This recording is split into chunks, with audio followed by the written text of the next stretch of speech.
Welcome to Little Books, the podcast. My name is Magda. And I'm Lindsay. And today we start our Oathbound journey. We are going to be covering the prologue and part 1 in this episode. And can't wait to talk about it, Lindsay. I know we had originally planned this to be one single episode, and then we got into the book and we thought, no, we'd be doing a horrible disservice to try and take it apart in one go. So yeah, our notes for this, it was a little bit overwhelming. Even as we're kind of talking about this, like I'm a little overwhelmed as we're going to take it up in parts and pieces because I want to make sure that we do this book justice and it gets the attention that it deserves. Do you know how many pages our outline is for this episode or for these episodes? No, I didn't pay attention. 12 pages. Oh my God. We have 12 pages to talk about of just like Magda and I's thoughts, not even like just plot points on the book. That's how layered and beautiful it is. Anyway. Yeah. If you're not familiar with this, the way that we're going to be setting up the episodes, we are going to be summarizing each of the sections of the books. Fortunately, Tracy already gave us a head start where she already gave us parts. So that helps us quite a bit. And then we're just going to go through the things that we like, what we didn't like, themes, all that kind of fun stuff. So major spoilers ahead. Yes. And we're going to say that every episode. There's a spoiler. These are only spoilers. It's spoilers only. So yeah. So please, if you haven't read it, go read it. If you need like a little bit of a refresher, go check out our Legendborn and Bloodmark cram session. And then we'll see you when you're ready. All right. Should we get into it? Let's do it. So we're going to go ahead and start with the prologue, which the book picks up right where we left off with Bloodmark, which I always love that she does this. She always picks up like right where she left us because Tracy has this thing now. It's a pattern. It's become a pattern where she just leaves us in a major cliffhanger. Yes. So we're going to pick right up where we left on Bloodmark. So the prologue starts with Bree deals with the consequences of choosing to go with Shadow King, where she learns she made an unbrokered deal with a demon.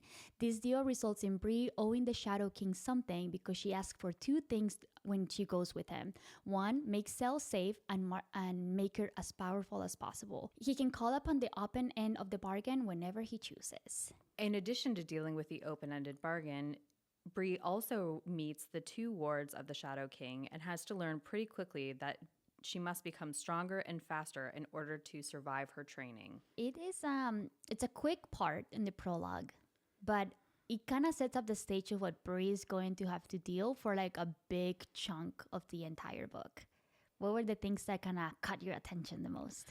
Okay, so one of the things I do love the pickup of the open-ended bargain, because we know already from Bloodmarked, Valak says this multiple times, that deals must be brokered with demons because humans typically do not know what they're getting into, and demons are especially good at like manipulating language and putting people at a disadvantage. That's their whole thing. And so there's one point where he says 2 demands and only 1 fulfilled. You owe me, Brianna. We are as good as Oathbound, you and I. And I really like that Tracy set up the premise of the book's title like right away, because you already know like stakes are there. We know what we're getting into. It's like an instant payoff. And then we really want to understand what that means as the book evolves. Yeah. And like even Erebus, a.k.a. the Shadow King, a.k.a. the Hunter, whatever you want to call him, he's very honest with her. But like he does kind of tell her, like, I'm never going to be lying to you, but like you have to be really paying attention to every single word that he says. Mm-hmm. Because in every single part of their conversation, he's dropping little hints to her that she doesn't pick up. Because why would she? She's a 17-year-old girl that is going through like the most traumatic experience of her life. Right. Like she doesn't have time to kind of pick up on those things. So Tracy is very deliberate when she's writing these characters on everything that the Shadow Hunter is giving the information. The Shadow Hunter. I'm just gonna call him the Shadow Hunter, guys, because this is just it is what it is. But yeah, I really enjoy that he was. I think it's set up as this is a very give and take relationship between the 2. They're both getting something out of this, which very ballsy of Bree to spar with him. To go with him and like do that type of thing. And this just kind of gives us how I love that she's becoming more self-assured, but she's also giving up to her gullibility that she thinks that she's going to be able to be on par with him. So I don't know. It just kind of creates like a weird dynamic between the 2. Mm-hmm. What else did you like about it? I love the introduction of the twins. And at the beginning of we meet Zoe and Elijah, who are the Hunter's wards. And we later kind of get at the beginning of the book, we kind of see them as like this potential like evil twins that are just kind of trying to mess with her. But I love the relationship, how it evolves over the whole not just in this chapter, but like also like throughout the book. Like they become more of like a sibling dynamic where the two are having to kind of help train her in a way, and they're just kind of making fun of their little sister. Like that was like the vibe that I got between them. That is such a good call out, because it is, I think the thing that I also loved the introduction of them, and you don't really know. I mean, you're right. You're not really sure, like, are they evil or are they just kids? And it is a sibling dynamic where it's like, well, they're evil to their sibling, but it also allows Bree to still be, like, we haven't seen since the beginning of the book where she's with Alice, you haven't seen Bree like have fun really with young people, you know? And not that everything that she's doing is fun, but it's fun in the context of this book. Like she gets to be a kid. They're like silly together. They tease her. They, you know, like the stakes are a lot higher. They're like also might kill her. But I think that makes it more fun to see her in an environment where she's not with adults dealing with like super traumatic adult things. She's dealing with kids dealing with kid things. Exactly. And I think this is kind of when I start having a little bit of a soft spot for the hunter, because even though yes, he's evil, I get it, but he is very purposeful in the way that he trains, and he's like, I'm actually gonna put him with have her train with the twins, because it's gonna be like a better dynamic, and she's gonna have to like potentially the way that she's gonna be using her magic, it's going to make it easier for her to kind of learn how to control it if she kind of works with the twins instead. I feel like he's very like I don't know what the word is. He's just very like on everything that he does, and I really like Super that. intentional. Intentional. That is the word. He is. It's confusing, this part too. I am grappling with it too, the Shadow King, because he's paternal in this section. And so you do feel a soft spot for him in that way, that you're like, you don't really know Zoe and Elijah's background, but they clearly have a lot of respect for him. And he does make Bree better. He does.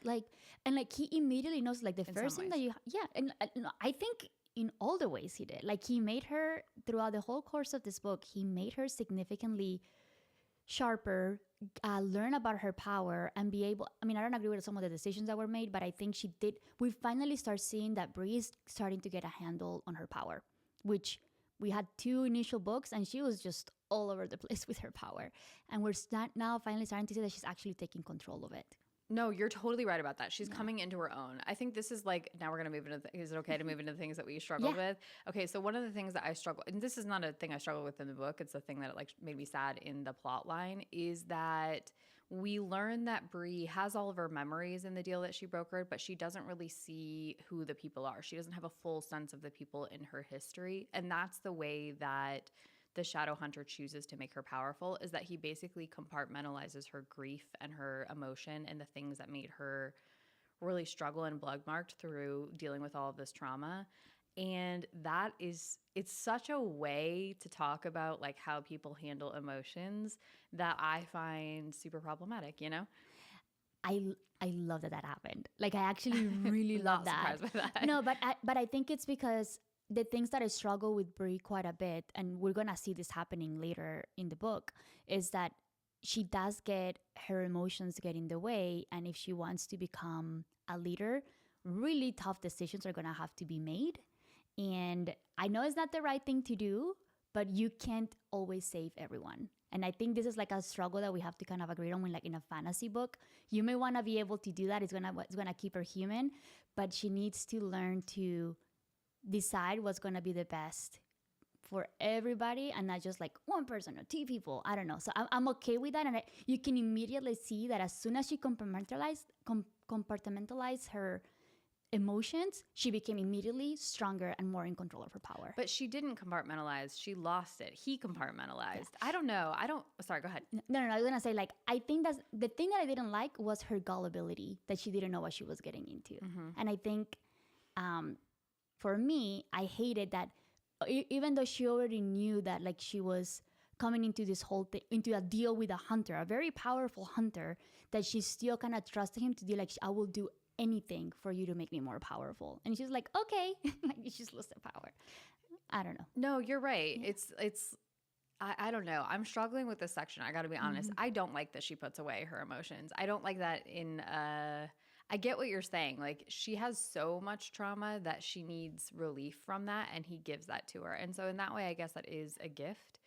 But it's also like, then what is it all for? Just pursuit of a goal of power. And I think we're going to talk about this pursuit of power, but like, if there are no stakes, he removes her stakes. The stakes of her being powerful are the relationships she has with the people around her. Otherwise, what's the power for? And so I hate it that like he takes that away for her. I don't know. I think she needed to go through that though. She needed to go through that because she had tried to go train with so many different people and she was never able to get that power. This is where I need people in the comments. Yeah. This is going to be our battle. I don't know. Like, I think yeah, it's not a good thing that she forgot Cell and Nick and her father and all of these things, but it's what needed to happen for her to become the badass that we're going to see at the end of the book, for her to be able to like control her power. Because we went through 1.5 books prior where she was working and training and trying to figure out how to control it, and nothing was working. And this worked. But I think some of that is just being a 16-year-old girl, you know? Like, do we really think that if he hadn't done that when she aged, she wouldn't have gone through that naturally? You just learn that as you get older. She's still so young. But she doesn't have time. She doesn't have time. Everybody's trying to kill her. Everybody's trying to destroy the world. She needs to go through this quickly. She's 17. Like, she needs to get through this really quickly. Okay. I can see it from both sides, but I don't know if I agree with the methodology. I'm not, I mean, yeah, no. Yeah, no, I think to me it was just the gullibility that she didn't think she was gonna lose anything prior to getting into the deal. That's also being 17. Yeah. Being like, I know better. I'm gonna be just fine. It's the Delulu. Yeah, exactly. Anything else in the prologue before we move over to part 1 of the book? Can we just talk super quickly about Cell? Yes. Because I do think like Cell comes up in this part of the book because we know that part of the deal is that he drops Cell off with his mom, Natasha, to try and save him from his demonia. And I just really loved, there's a portion of the book where Erebus is challenging Bree's memories of who Cell is and whether or not that was worth it for him to do that. And she says, what's more human than sacrifice? What's more human than risking what you have and what you are for someone else? And I really love that. Like, even without a full memory of him, she still has the logic of wanting to defend the goodness in him. Yeah. Anyway. No. I think that it's true. And I think that's the other key thing about her memories. She forgot their faces, but the feelings are still there. No, the feelings aren't there.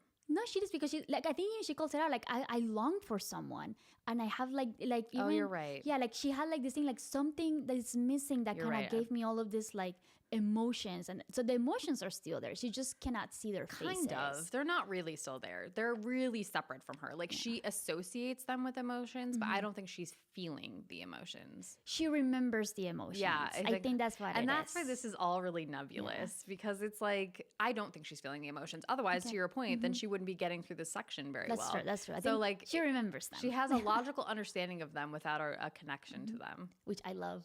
I love it. Like, I think she needed to do that.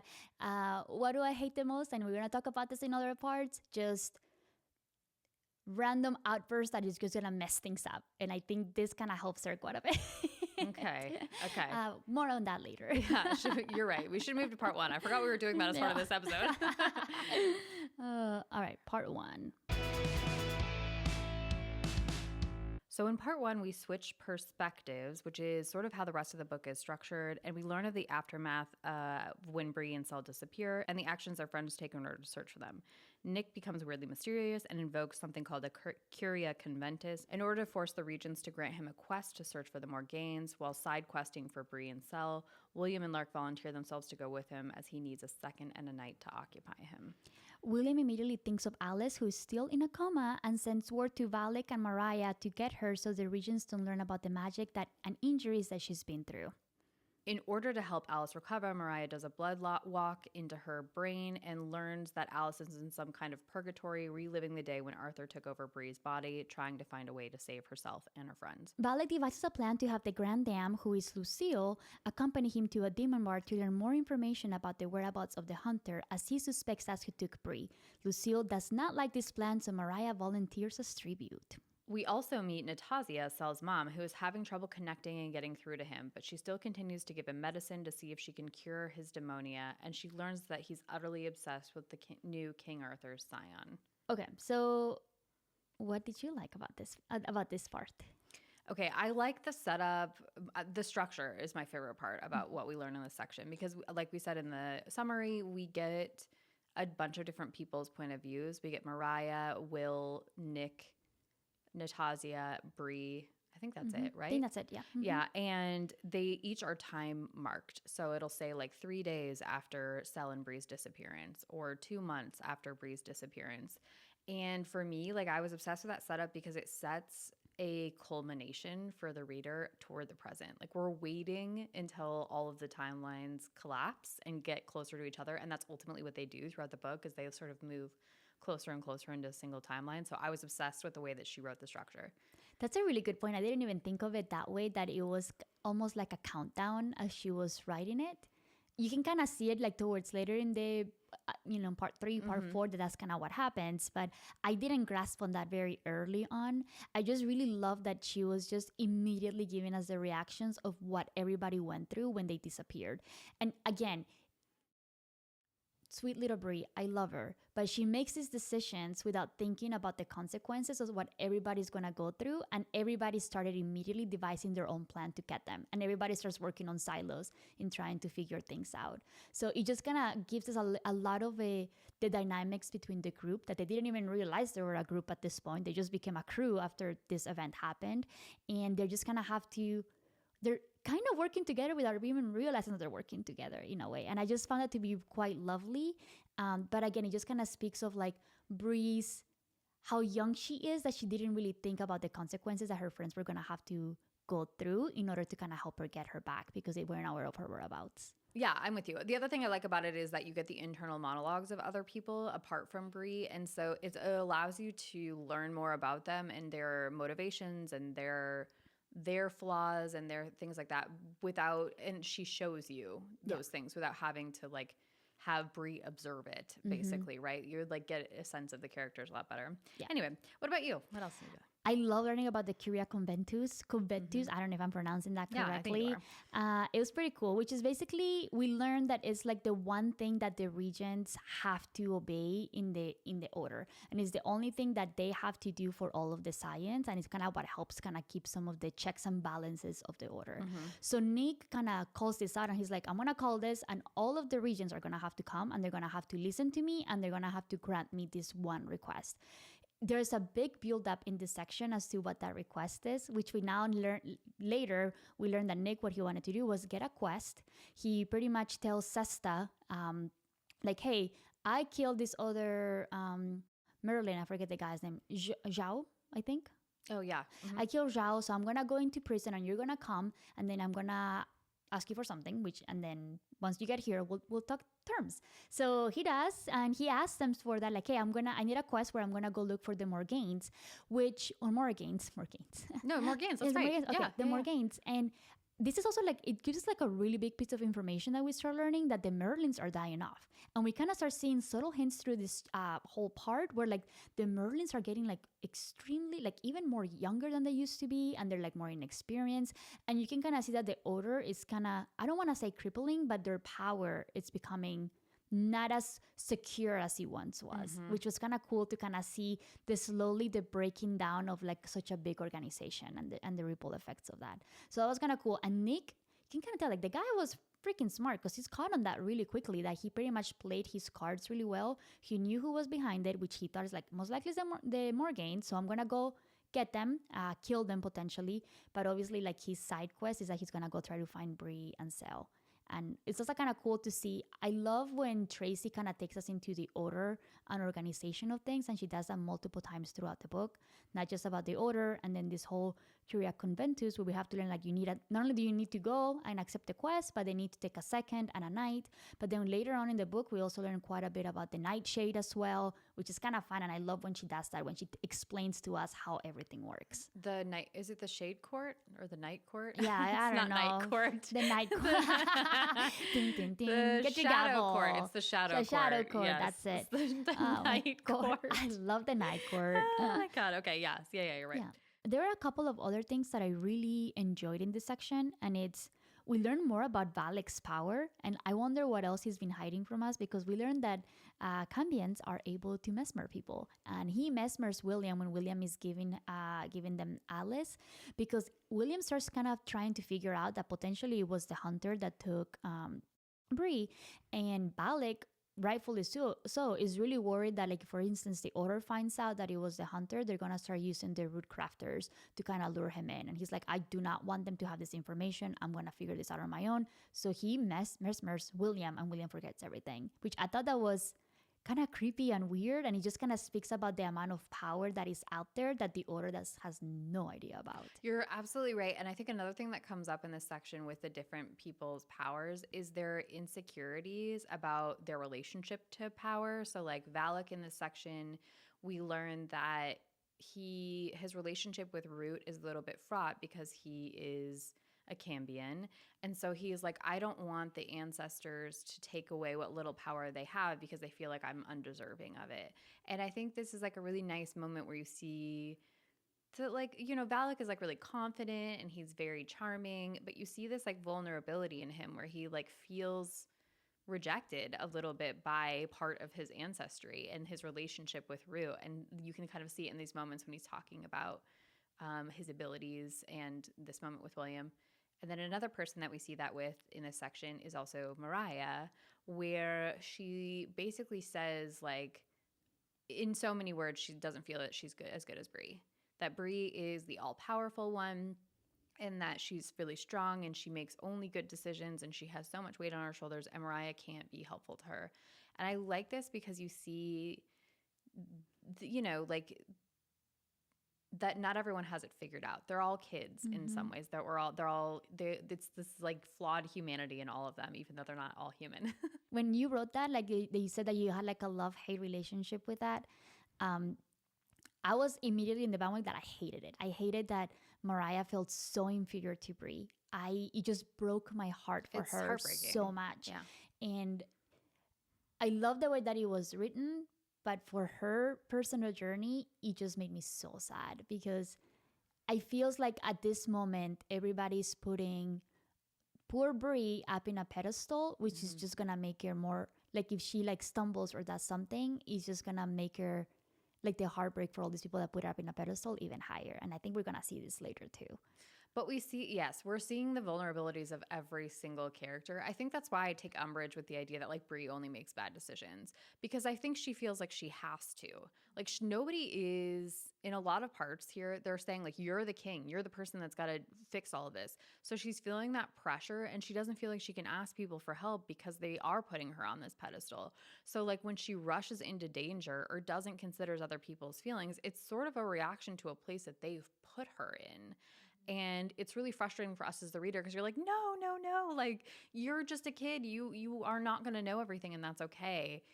But I don't know. It's just, it's hard for me. I don't feel like she's as reckless as we think she is. I think she just feels alone. That's a really good point. I agree with you on that. I do think she's reckless. I do disagree with that. But again, it's part of, like, she's a 17-year-old kid. No, you're right. Like, what, there's nothing, like, I have to remember that, and I have to remind myself all the time. Like, I was a dumbass when I was 15 to 18 years old. She's way better than. Oh yeah, she's significantly more mature and right. handling this way better than I ever would have. But no, I think she does make some decisions that I'm just like, oh my gosh, girl, why? No, there's a section where I wrote that later. I was like, I think that's why, like, I'm all over the place this episode, because it's all so complicated and layered and nuanced, and there's just so many pieces to put together. I agree. Something too that, you know, we kind of confirmed that poor Alice is still in a coma here, and like, there's just doesn't seem to be like any solution for her to be able. And when we recorded our Legendborn and Bloodmarked episode, I was like, oh my gosh, Alice is gonna come back and she's gonna be so powerful and it's gonna be great. And here we are, and I'm like, oh no, Alice is not waking up. Like, what is gonna happen here? So I'm hoping that she comes back in book 4. She has to, right? She has to come back in book 4. But anyways, I know. And like, I mean, I feel like that's what we're building to, but it's, again, like, this is why the writing is so good, because even in this 2 seconds that we get with Alice, who is unconscious, it's like, she literally can't even speak. We see her own vulnerabilities, because in her purgatory, she's just replaying the moment where she's injured over and over and over again, trying to figure out like, could I have done something different? That is heartbreaking. It was so sad. Oh my so God. sad. It made me so, so sad. There's two more things that I want to call out in here, and it's like the power of the Grand Dam that she has with the demons. So we kind of learn that Valak has this plan of going to this demon bar, but the only way that he can go in it is if he takes the Grand Dam of the South, Lucille, who is going to be able to kind of prove that he's not trying to make a move or take over their territory or anything.